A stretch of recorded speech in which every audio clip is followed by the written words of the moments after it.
Okay, it's recording. Hi, I hope you're having a great day. Good morning, good afternoon, good evening, good night. Whatever the time of the day it is for you, I hope you're having a good one, a good day. I wanted to talk about this idea of cutting yourself some slack sometimes. And I can speak about myself.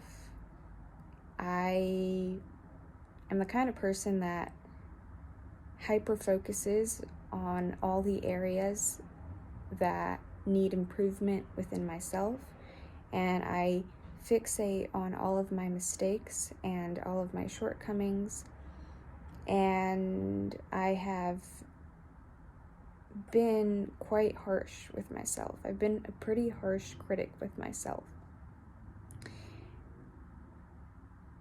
But one time, I was having a little session, one of those little sessions of just thinking and allowing myself to think about my life and where I've been and where I'm going and where I am right now. And I realized that even though it's good to reflect on ideas that are no longer conducive to your life, or it's good to reflect on where you went wrong when you made a mistake,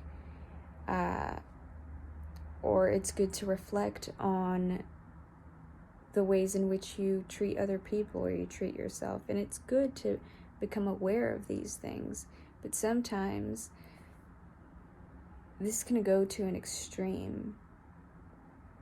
This can fall into a bit of bullying to a certain extent, where you're bullying yourself because you feel like you're not good enough, and so you're constantly browbeating yourself and looking at areas that always need improvement, and you're never perfect, and you're not what you want to be or what you picture yourself to be. But you have to realize that although it's good to see where you have to improve in areas that are not conducive to your life, it's also equally important to recognize the areas that are going well in your life and the areas that you've mastered and where you've gone right in your life.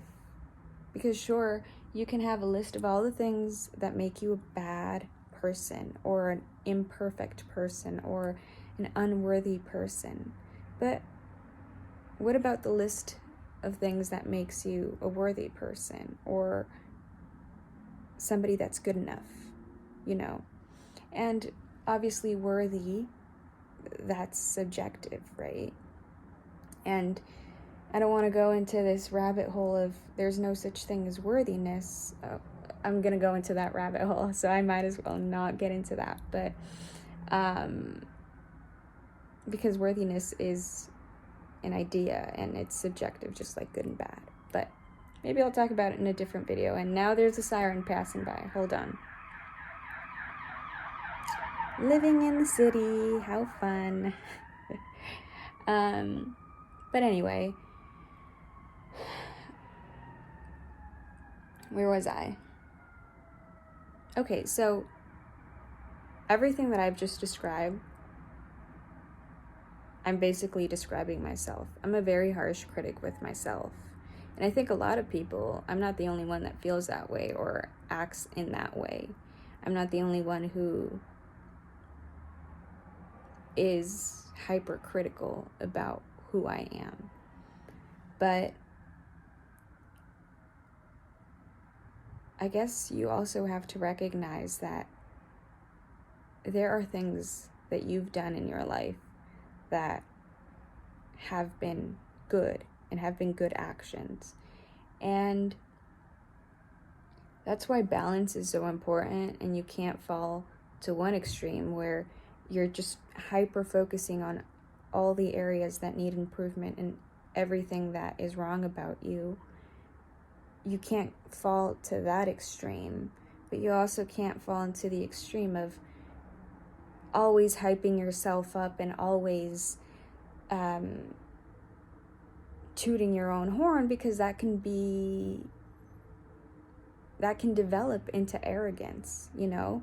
So you want to have a balanced state where you can recognize and reflect on the areas that need improvement, but you can also equally become aware of the areas that you master and that you're good at and that you excel in, and the actions that have been good and the decisions that you've made that have been conducive to your life, and all those things. It's equally important to reflect on that and recognize that and be proud of yourself for being able to master that, whatever it is, skill or personality trait or something that you've been through and you were able to overcome that obstacle.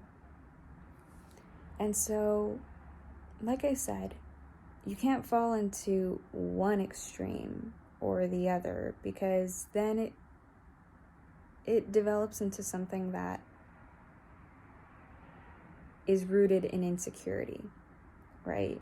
So if, like I explained earlier, if you fall into the hypercritical mode and you fall into that extreme where you're constantly being harsh on yourself and you're self-deprecating, that is not conducive to your growth, and that lowers your self-esteem.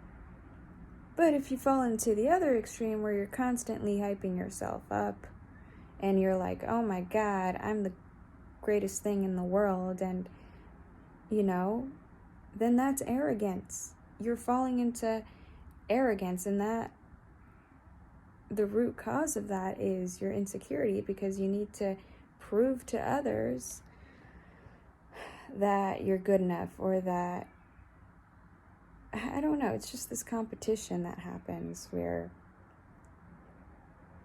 it's rooted in insecurity. And so when people fall into these extremes, it's not good for them. It's not good for any of us, you know? But what I am trying to say is, if you do fall into the extreme of being a harsh critic with yourself, then start working on developing an awareness of the areas where you do excel in and you do master, and the decisions that you've made that have been good for you and good for others. Okay? So I hope you're having a great day. I hope I made sense, because I feel like I'm rambling half the time. And I feel like I sometimes am repeating myself, and I apologize, but if you've made it this far, I appreciate it, and thank you for watching. Have a great day. Peace and love. Bye.